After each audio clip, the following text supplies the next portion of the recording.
With his international fame as the most American of artist naturalists, John James Audubon amazed the world with his life-size paintings of nearly 500 American birds. But by the time of his Western journey for a book on American mammals, he had grown depressed at the widespread destruction of nature in America. I'm Dan Flores, and this is The American West. Brought to you by Velvet Buck Wine, where the hunt meets the harvest. A portion of each bottle goes to support backcountry hunters and anglers. Limited supply available at velvetbuckvineyards.com. Enjoy responsibly.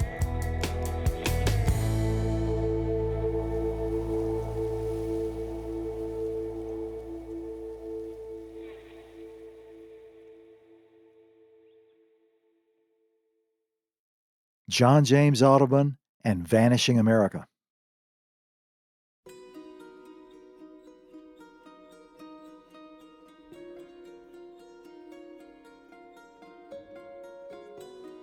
In the 1850s, late in his life, the famed American writer Henry David Thoreau looked back on the colonial past and early American history and felt personally injured.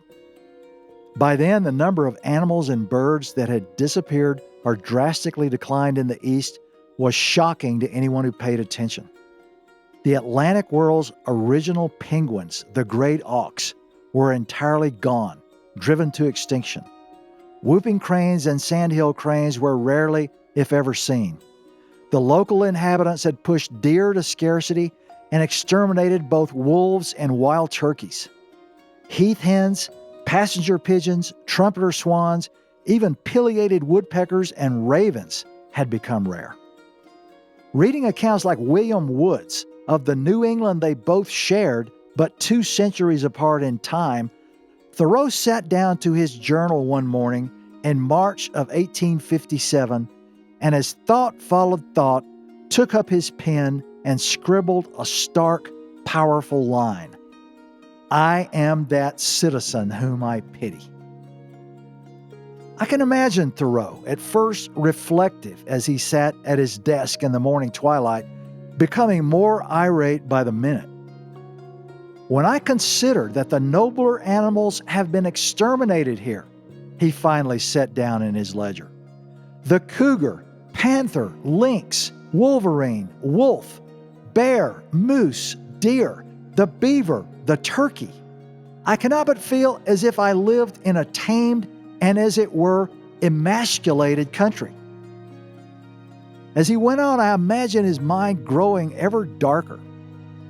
I take infinite pains to know all the phenomena of the spring, for instance, thinking that I have here the entire poem, and then, to my chagrin, I hear that it's but an imperfect copy that I possess and have read, that my ancestors have torn out many of the first leaves and grandest passages and mutilated it in many places. This experience, he realized, was like attending a symphony, then understanding that many of the finest instruments were missing, their contributions to the score silenced. Or, as he pushed the idea, like looking into the night sky only to discover that familiar constellations had vanished. No one else had put American history in quite this way, and no one since has said it so movingly. I should not like to think some demigod had come before me and picked out some of the best of the stars, Thoreau raged. I wish to know an entire heaven and an entire earth.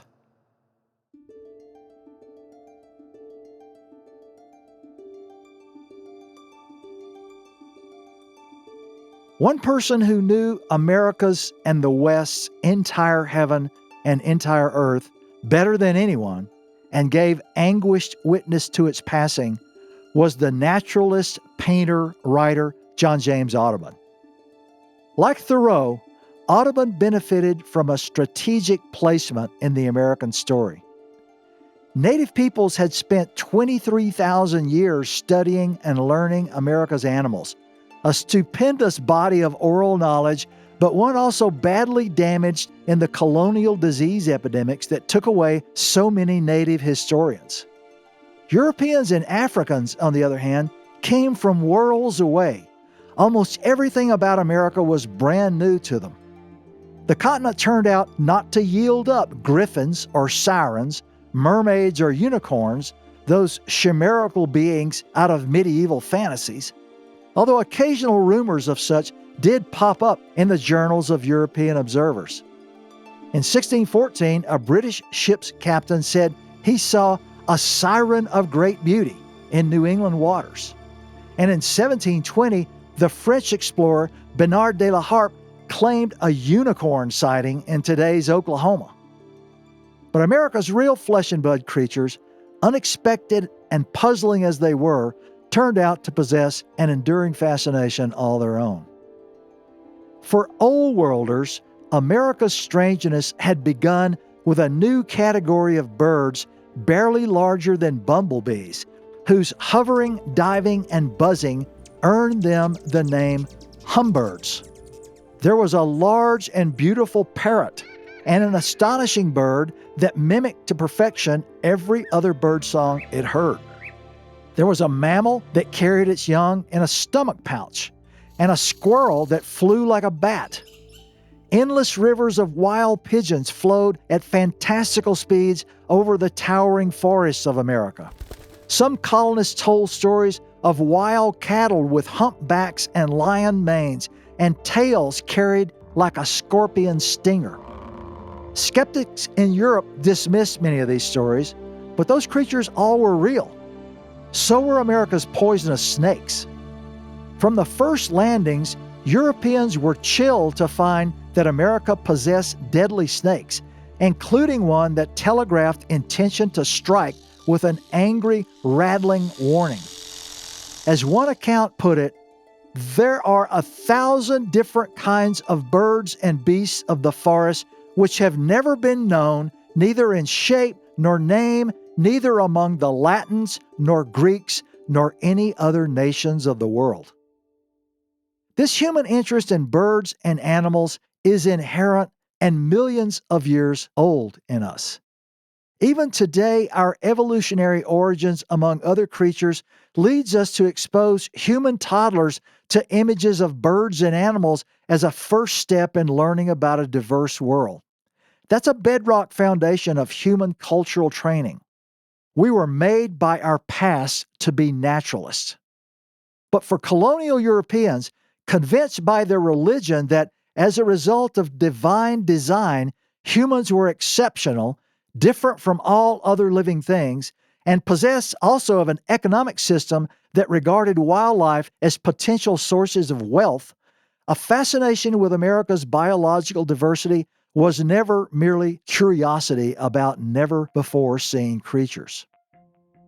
By John James Audubon's time, he was alive from 1785 to 1851, natural history had acquired a purpose. Europe's colonial age royal societies had given natural history the task of determining whether the new species emerging from the Americas and elsewhere held advantages for the colonial enterprise. One of the Age of Reason's breakthroughs was the so-called scientific method, which rested on a critical assessment of evidence and conclusions that other disinterested researchers could test for validity. Western science's supposed purpose was to enable humanity to reestablish the control over nature it had lost when God had expelled Adam and Eve from the Garden of Eden. By Audubon's time, though, Sir Isaac Newton's Principia, which revealed the universal force of gravity and the laws of motion, had transformed humanity's grasp of nature. Although Audubon himself was not inclined to push at the philosophical edges of science, during his lifetime, natural history was hoping for a similar grand theory to Newton's. Unfortunately, he did not quite live long enough to learn about Charles Darwin's ground-shattering insights into the diversity of life and humanity's true place in it. So pre-Darwinian natural history occupied a separate historical moment. Naturalists like Mark Catesby, John Lawson, Antoine Lepage Dupratz, William Bartram, Alexander Wilson, and John James Audubon were doing their best to learn America by seeking out and engaging with the continent's remarkable and unique wildlife. Aided by the natural history geniuses of the age, in the 1700s, Carolus Linnaeus had established a universal system of species classification, and Alexander von Humboldt had laid out early ideas about ecology. Audubon and his fellows investigated and portrayed America's diverse life, never dreaming the animals and birds they studied often had histories that stretched back millions of years. What Audubon and other early naturalists also chronicled, though, was the beginning of American nature's decline, a decline we now know would ultimately produce the loss of 2 million years of specially evolved genetics. This happened in the space of a mere 400 years and was well underway in Audubon's time. Of all America's early naturalists, Audubon best answered the old world's fantasy imagination of what a European become American nature man should be. With wavy shoulder-length chestnut hair, gray eyes, and the easy grace of an athlete, Audubon remained lean and cut a striking figure all his life. Speaking English with an accent, a visitor once asked him, "You are a Frenchman, sire? You look like a Frenchman and you speak like one." Audubon was the very definition of romantic charisma, a rough-hewn New World Byron, a white Indian.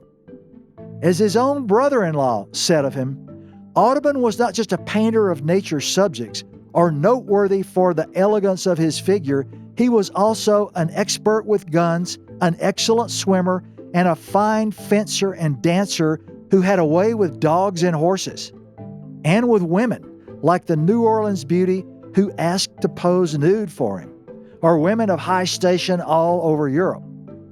Like Byron, Audubon actually shared many traits with the Native American deity Coyote. He was hugely talented and charismatic. But like Coyote, Audubon was also vain, jealous, and rarely generous. Destined to be one of early America's celebrity exports, Audubon was actually the out-of-wedlock son of a wealthy Frenchman, Captain Jean Audubon. Audubon spent his entire life hiding the actual facts of his birth. But he came into the world in the Caribbean, his mother the captain's young mistress, Jean Raban, who died soon after giving birth. Audubon always denied his mother, claiming he was the offspring of a Spanish woman of good breeding, not the result of his father's fling with a peasant chambermaid. Raised in Nat, along with another of Captain Audubon's illegitimate children, Audubon dodged Napoleon's draft at age 18 and fled to America in 1803. By the time he arrived in Pennsylvania, he had anglicized his name and promptly fell in love with a well-educated young neighbor named Lucy Bakewell. He had been captivated by drawing and painting since childhood. Picturing nature was his first love, but for all his later mastery, he was self-taught. He claimed to have studied under Jacques-Louis David in France, but there exists no evidence of it.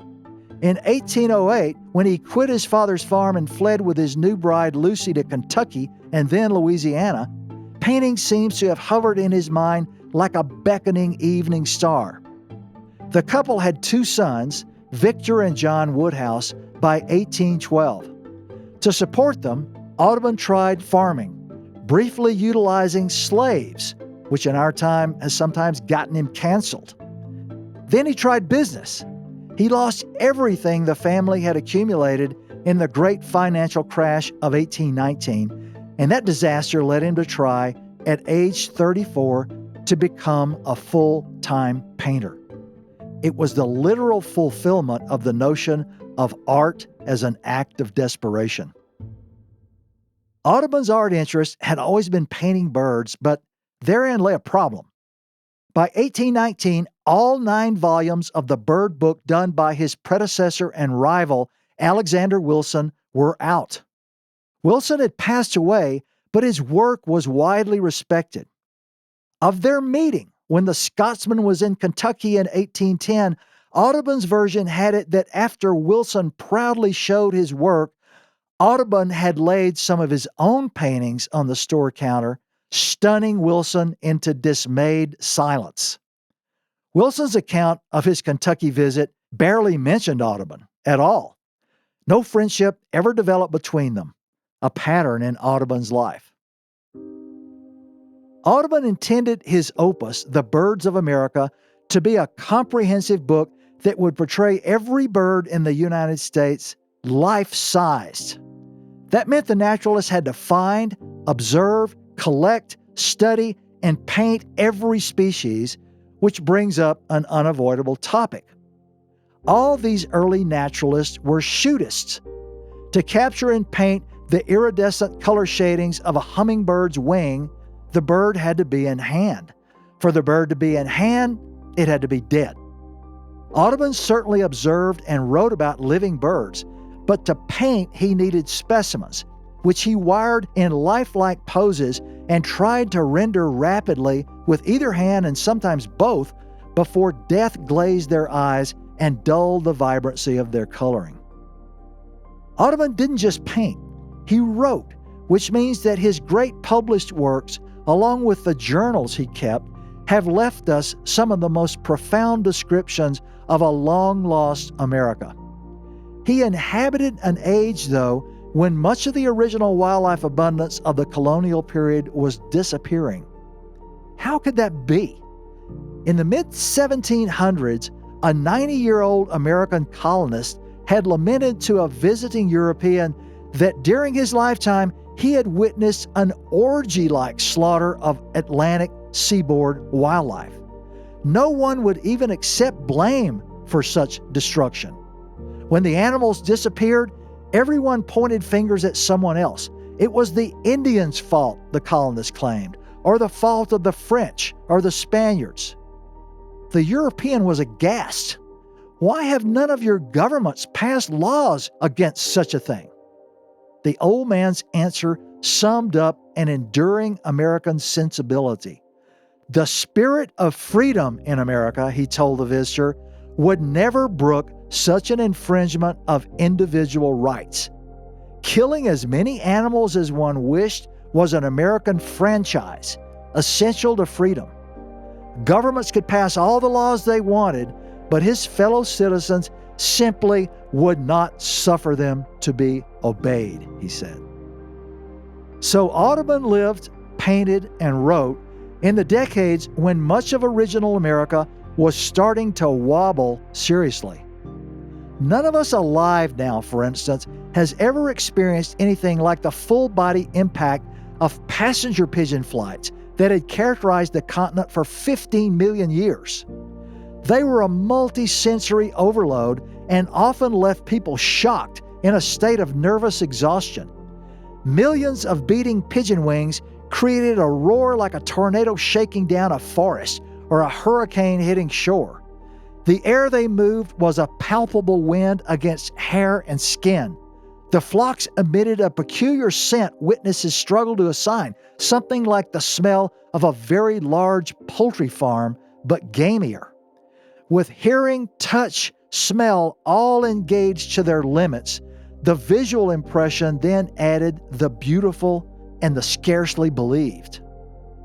The flights, one of the continent's iconic natural spectacles, resembled the windings of a vast and majestic river. Audubon said of these feathered rivers that when a hawk or a falcon swooped into one, the whole body of birds proceeded to create a kind of grand curvilinear swerve through the sky. Then, like a snowmelt stream routing around a boulder, all the succeeding flocks would reenact the same movement all day long.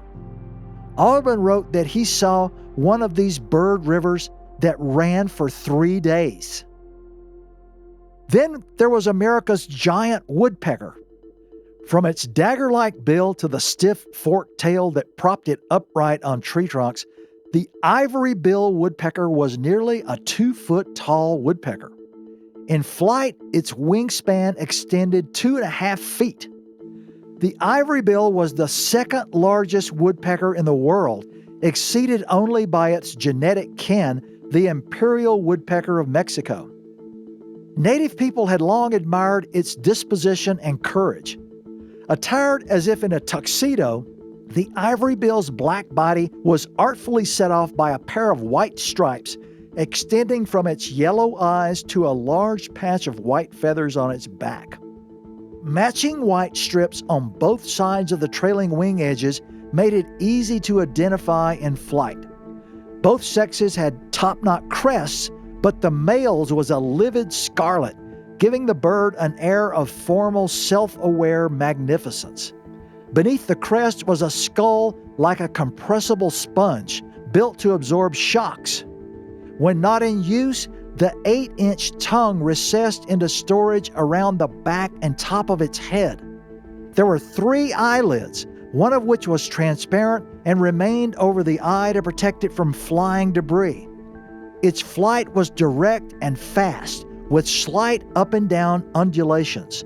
Wing beats, then glide. Wing beats, then glide. All who wrote about seeing one mentioned the elegance of an ivory bill's passage through the forest and its strange, primal, toy trumpet cries. Audubon famously said that every time he saw an ivory bill fly through the old-growth southern forest, its passage reminded him of an Anthony Van Dyck painting. The great auk notwithstanding, he could not imagine that America would ever lose such a creature. And one more act of witnessing. When he was still an aspiring naturalist painter, Audubon left those of us down the timeline a chilling account of how one other symbolic wild American animal experienced the war we were leveling at wildlife. That animal was the wolf, and the year was 1814, by which time American attitudes towards wolves had become almost vicious. Spending the night with a farmer on the Vincennes Trace, Audubon accompanied his host to a capture pit that held 3 wolves. The wolves' sin? They had attacked the farmer's loose stock in a country by then bled of nearly all its deer, bison, and elk. From his colonial forebears, this farmer had learned exactly how to respond. Climbing into the pit, he one by one severed the wolves' hamstrings with a knife, exhibiting as little fear as if he had been marking lambs, Audubon wrote. Then the farmer dragged the wolves out so his dogs could tear them to pieces. Audubon helped him pull up the largest, a black male wolf in the prime of life. Audubon described this beast of old-world horror stories as motionless with fright, as if dead, its disabled legs swinging to and fro, its jaws wide open, and the gurgle in its throat alone indicating that it was alive. Petrified with fear, the black wolf offered no resistance. It took the dogs less than a minute to stop the gurgling and extinguish his life. Even as he witnessed such things, including what he called the dreadful havoc of the passenger pigeon slaughter, Audubon initially reacted like most Americans of his time. The great author of nature, as he put it, would never allow something like extinction. Then, in the 1830s, he came face to face with reality. Seeking out a pair of great auks, the Northern Hemisphere's penguins, to paint for his bird book, Audubon discovered that egg hunters already wiped out the last known American colony. He had to copy his auks from a prior painting by another naturalist. The experience forced him to reassess his faith in divinity and in human nature.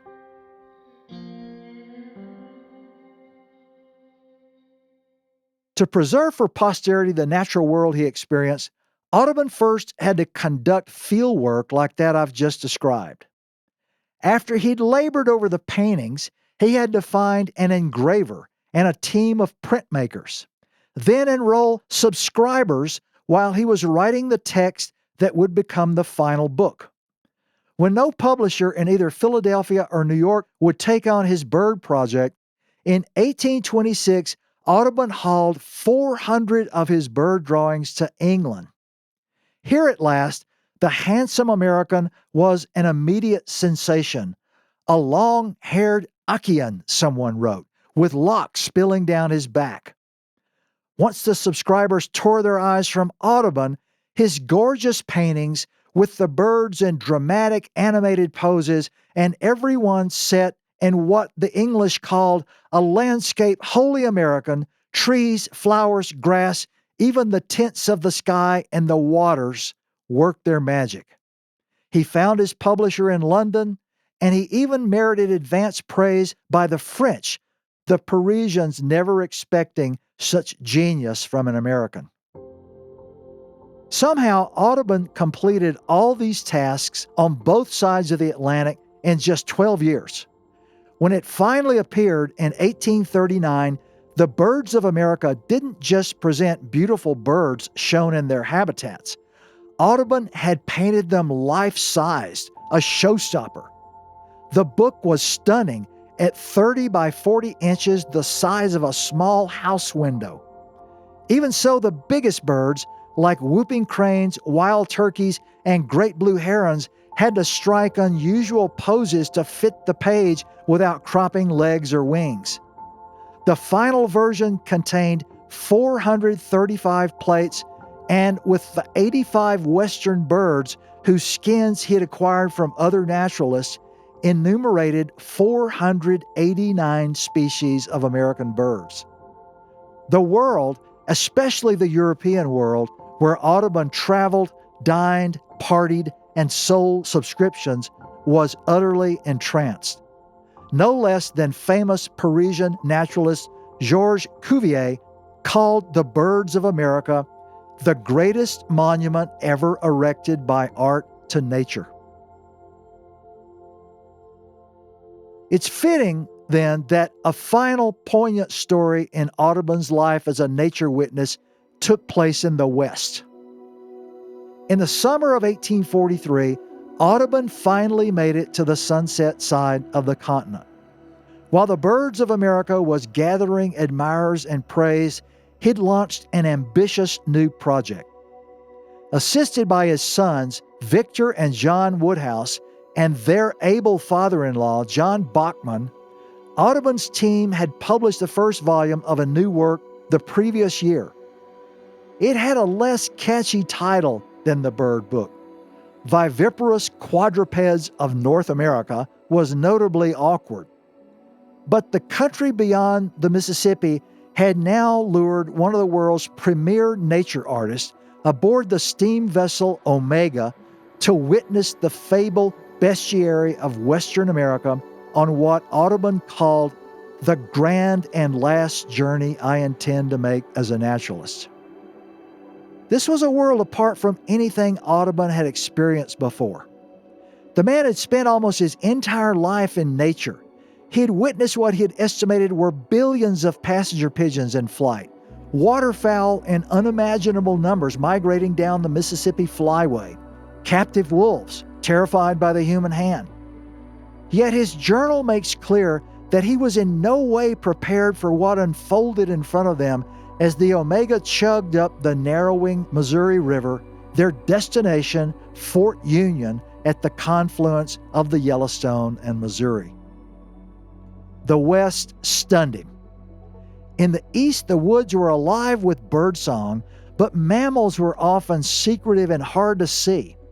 But in this wide open country, animals were in sight almost constantly, and their diversity and strangeness were breathtaking. 2 weeks before they arrived at Fort Union, not far from the eastern border of today's Montana, Audubon set down these scenes in his journal. I've excised some of his other observations here so we can get to the pure experience of what he was seeing and feeling. We passed some beautiful scenery and almost opposite had the pleasure of seeing 5 mountain rams or bighorns on the summit of a hill. We saw what we supposed to be 3 grizzly bears, but could not be sure. We saw a wolf attempting to climb a very steep bank of clay. On the opposite shore, another wolf was lying down on a sandbar like a dog. I forgot to say that last evening we saw a large herd of buffaloes with many calves among them. They were grazing quietly on a fine bit of prairie. They stared and then started at a handsome canter, producing a beautiful, picturesque view. We've seen many elks swimming the river. These animals are abundant beyond belief hereabouts. And if ever there was a country where wolves are surpassingly abundant, it's the one we are now in. In fact, Audubon wrote, it is impossible to describe or even conceive the vast multitudes of these animals that exist even now and feed on these ocean-like prairies. Face to face with a spectacle equaled only by the Serengeti or the Masai Mara, marvelous aggregations of big grazers and their predators, all visible in the bright light and vast spaces, he was reeling. He closed a letter to his wife that summer this way: "My head is actually swimming with excitement, and I cannot write anymore."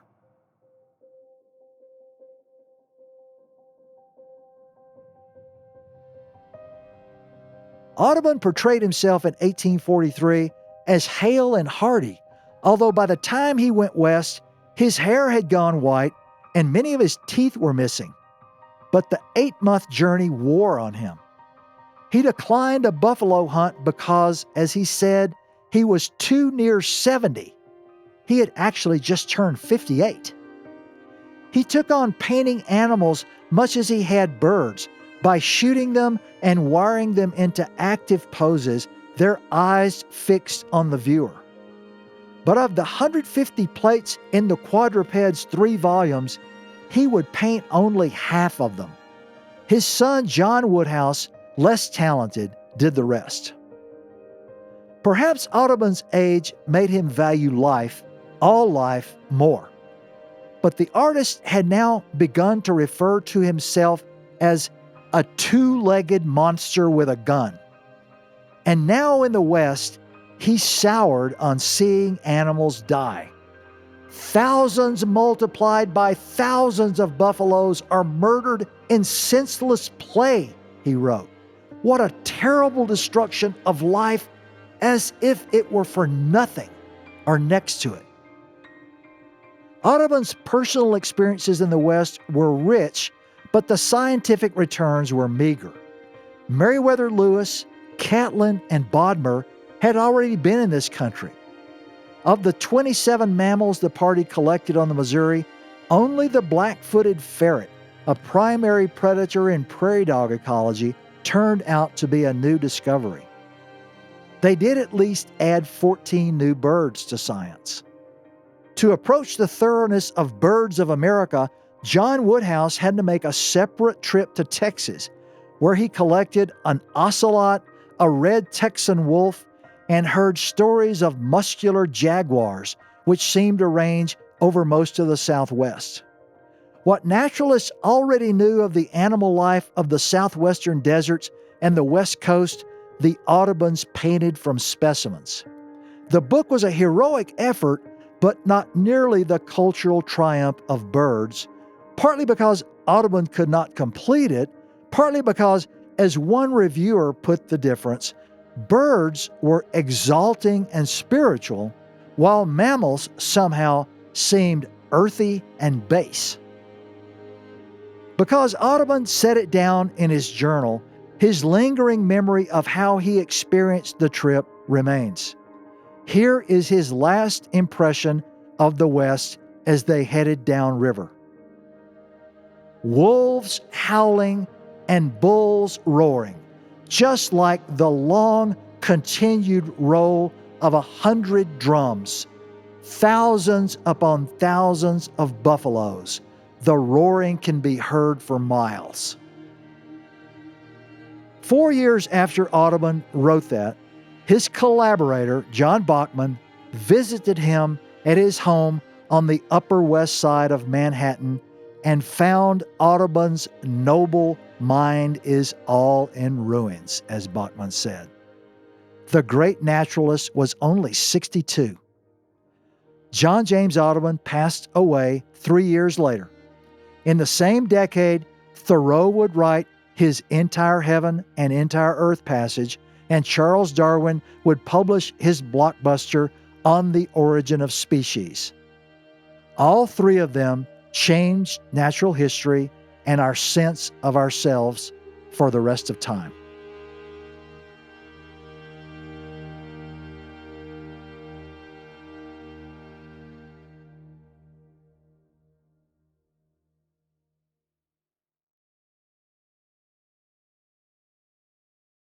I got 2 hummingbird questions. All right. I'm going to give them to you both and you can take them. No hummingbirds in Europe? And No. 2, somewhere you wrote something, maybe it was in Wild New World, about someone selling or buying 4,000 hummingbird skins. Yeah. Okay. Yeah. Take Yeah. whichever one you want to do first. Yeah. So hummingbirds are a North and South American Man, I had species. no idea. What a surprising little Yeah. treat that would be, man. Yes. And You so know what I they mean? were, Also be like, the hell is that? well, I mean, that's how the Europeans reacted. It was Yeah. like, what in the hell is this? I never Yeah. knew that, man. Yeah. I would have guessed they were everywhere. Some Yeah. version of them everywhere. Yeah, no, they were purely an American feature, and they were one of the things that Europeans immediately, I mean, at once, began to describe and marvel over. And yes, you are remembering correctly, that happened in the 1880s at a time when the use of bird feathers for fashion Mm-hmm. was a big deal both in America and in Europe. And the actual figure is in 1 week in the London commercial rooms, 400,000 hummingbird skins from America, from North America, from the United States. God, in I feel like fact. if you told me Sold to in get London. some, I could get you maybe like 3 or 4 over the summer. Uh-huh. If I was really diligent about hanging out by my hummingbird feeder. Yeah. Do you have just any idea? netting How them. are they, like, what are they doing?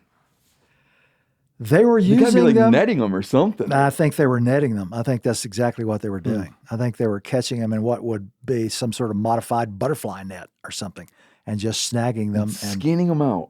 skinning them So that out. someone can have some little shit and feather like that on a... Yes, on a hat, on their clothing. Yeah. And Yeah, usually, I'm surprised, like, with that volume, there'd be more accounts and mentions of it. well, I blurbed a new hummingbird book about 2 years ago, and according to this particular book, the trade in hummingbird skins in Latin America is still a going enterprise.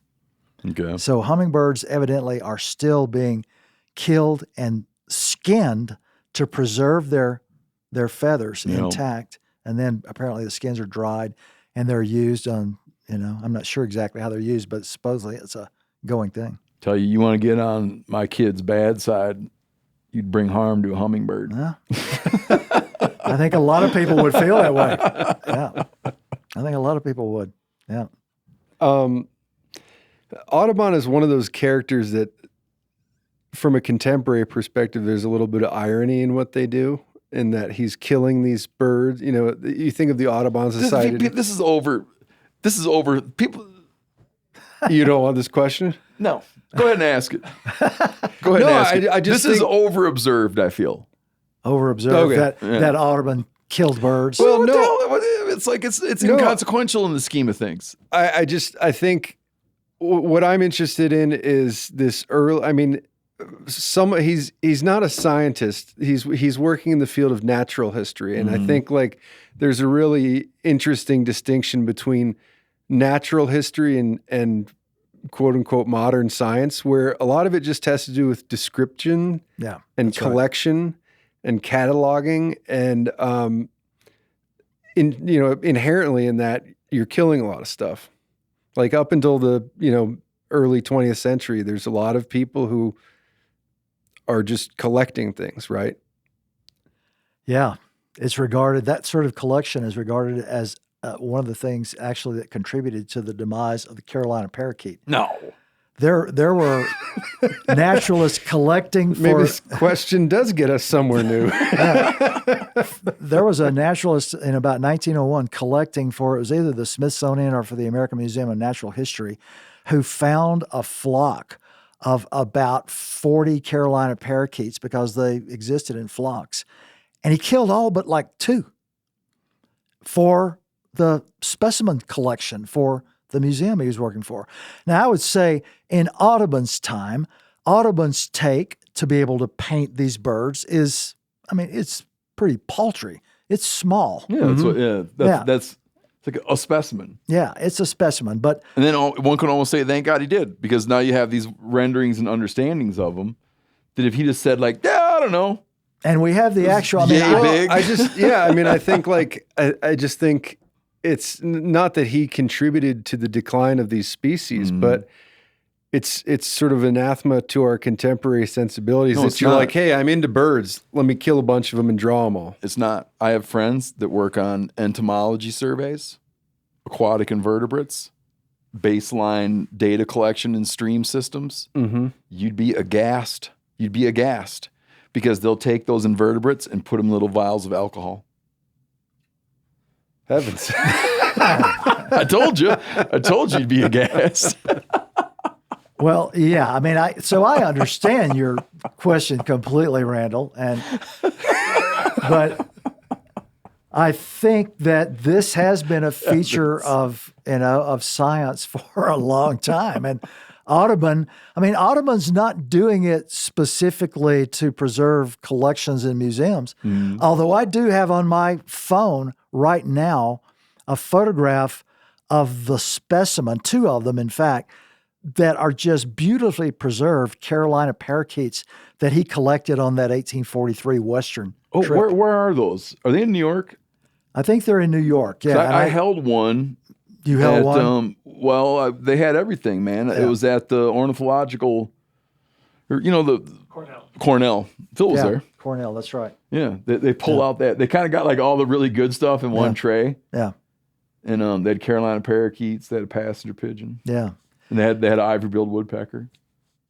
I have not seen. Yeah, wow, an ivory-billed woodpecker, a specimen of that. Am I making that up, Phil? No. So and so one of the things that's happening which you know very well because you and I both are serving on a particular advisory board that does this kind of thing.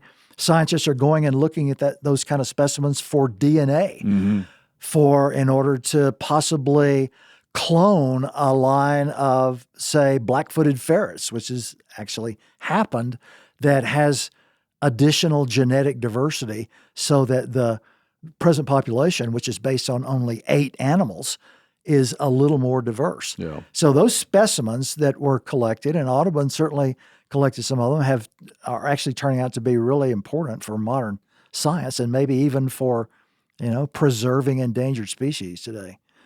But yeah, he shot them and he wired the animals into poses to be able to paint them. And so when you look at those marvelous paintings that he did of birds, and later he did the same thing with the mammals when he went west.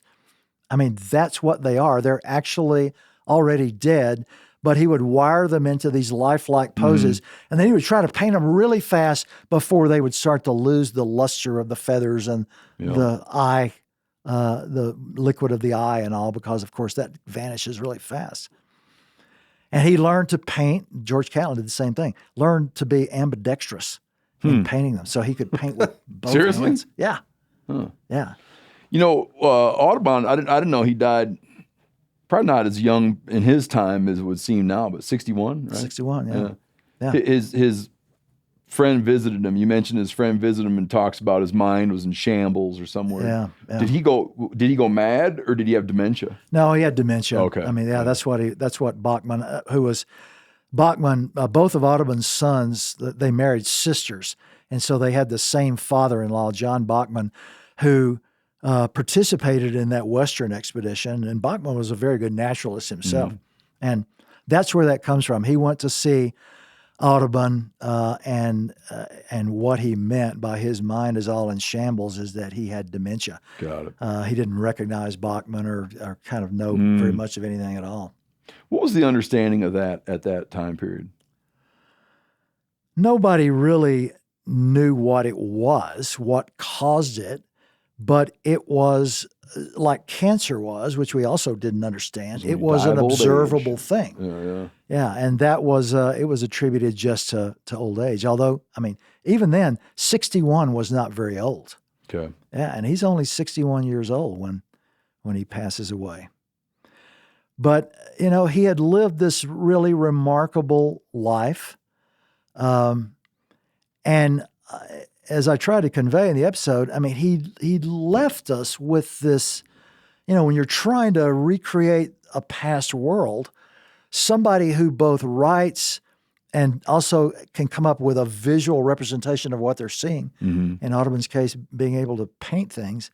I mean, that's a hell of a record to leave to the future. And so that's probably why people like that survive down through the timelines the way they do, is that they have given us a way to access decades, sometimes centuries in the past. And I think Audubon's writing is as compelling and as worthwhile as, you know, his art and rendering all these creatures. But his task, that he set himself, we talked about Catlin before. Catlin, of course, wanted to preserve everything he could about American Indians before they were lost to time and history. And what Audubon's task was, he wanted to paint every animal, every mammal, and every bird that existed in North America. He wanted to get every one of them in his books. So he was trying to do a complete natural history. Of course, as we know, many, many things have been discovered since Audubon's time, but for his time, he was pretty thorough. Want to run any more questions by me for approval, Randall? If you think about that. I think, so one of the things that I picked up on the article or in the episode is, like, I think of Audubon as being this very clinical, descriptive, methodical artist and writer, but he also has this sort of flair for the dramatic, and he's got this personality that kind of reminds me of Buffalo Bill. Yeah. And then I recalled that when we were working on our Boone project, the story about Daniel Boone barking squirrels is written down by Audubon, who claims to have met him. Filson. No, this is from Audubon. Well, that was Audubon? Yeah, he claims to have met him when he went out west, or when he went to Kentucky. But the dates for when Audubon claims to have met Boone don't really line up with when Boone was actually in Kentucky. I had in my head for a minute that was that John Filson dude. No, Filson was the biographer. Yeah, Filson's the biographer, but Audubon is where we get the story of barking squirrels. And it doesn't line up. Like, Boone wasn't in the state that Audubon says he was in. Yeah. And so, and there was, you know, it made me wonder, like, how, are there other instances we know, like, what other sort of colorful aspects are there to Audubon's character? Because remembering that anecdote made me think, like, maybe this guy, did this more often than not in terms of inventing things that happened to him, or. Well, he was, he was egotistical, and so he wasn't beyond, I think, creating a story like that to sort of illustrate his, you know, his presence in the world, how he got around, who all he met. I mean, when you read about the years when he's in Europe, I mean, he claims to have met friggin' everybody, everybody who was in Europe. And so, it doesn't surprise me, Randall. I don't know that particular story about the Audubon writing about Boone barking squirrels, but, Yeah, the fact He even that claims that they sat down and had a dinner of squirrels. Yeah, Right? yeah. He He said says, he sat on the riverbank with them for the afternoon. They got all they needed for dinner. yeah, huh. But there are characters like that. Sort of when you peel back the veneer, you realize that there's a lot of, fabrication maybe or self aggrandizement. Yeah, and I think Audubon was not above that at all. As I, said, he was not generous about other people. Anybody else who, who had any kind of success, Audubon tended to kind of denigrate their success, and so he wasn't even besides other painters. Yeah, even besides other painters. But I mean, probably the most the most well-known example of it is that meeting between him and Alexander Wilson. I mean, Alexander Wilson is the true beginning of American ornithology. This guy he was a Scotsman who had immigrated to America, and he did 9 volumes of books about American birds. I mean, he never went west or anything like that, but before Audubon was ever on the scene, Alexander Wilson was doing this, and he was not nearly as good a painter as Audubon was, but he was a pretty good scientific observer, and the scientists in America, that's what they appreciated about him. But he and Audubon met at one point, and because Wilson was traveling around the country, when you had a book like that, what you did was you sold subscriptions to it. And you, without a publisher and a marketing and publicity departments to help you sell your work, you just went around the country and you knocked on, here's a town that's got 2 doctors in it and a lawyer. Those people will have the money and the educations and the interest to want a book about birds.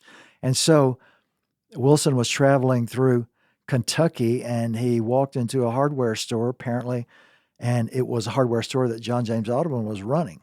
And as Audubon tells the story, Wilson comes in and says, I'm selling subscriptions to a new book on birds. And of course, Audubon has already been working on his own. And so Wilson opens up, his portfolio and shows Audubon 8 or 10 of his paintings. And Audubon says, he nods and everything. And yeah, that's really nice. And then he reaches under the counter and pulls some of his own paintings out and puts them on the counter. And according to Audubon's version of things, Wilson was stunned into silence and gathered up his portfolio and turned around and marched out of the hardware store immediately. Wilson's version is he hardly even recounts having met John James Audubon. Let alone it being like a career-ending moment for him. Yeah, it's like that. So, there's that in There'll Be Blood, Daniel Day-Lewis's character has a line where he says, there's a competitiveness in me. I don't want anyone else to succeed but me. Yeah. I think Audubon had that same feeling. All right, well, thank you, Dan. Oh, you bet.